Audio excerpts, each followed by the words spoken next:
Hello friends, আজ আমি নিয়ে আসছি ভেন্ডি চচ্চড়ি এক অন্যরকম স্বাদে। আপনারা নিশ্চয়ই ট্রাই করবেন। প্রথমে ভেন্ডিগুলোকে ভালো করে ধুয়ে একটু বড় বড় করে কেটে নেব। তারপর লাগবে পেঁয়াজ আর টমেটো। এখন এটার স্পেশালিটি হলো আমি কিছু মশলা আগের থেকে ভেজে রেখেছি, যেটা হলো গিয়ে ধনে, জিরে আর শুকনো লঙ্কা ভেজে গুঁড়ো করে নিয়েছি। এখন তেল দিয়ে পেঁয়াজগুলোকে ভেজে নেব। পেঁয়াজ ভাজা হওয়ার পরে এতে আগের থেকে কেটে রাখা ভেন্ডিগুলো দিয়ে দিব।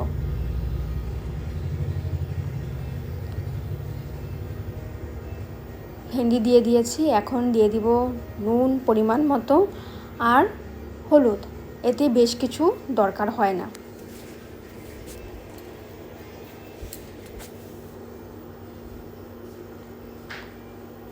এখন অ্যাড করেছি টমেটো।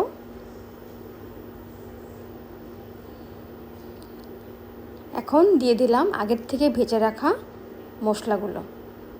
এই মশলা দেওয়াতে এই চচ্চড়িটার স্বাদ এক অন্যরকম হয়ে যায়। খুবই সহজে, খুবই তাড়াতাড়ি আপনি বানাতে পারবেন।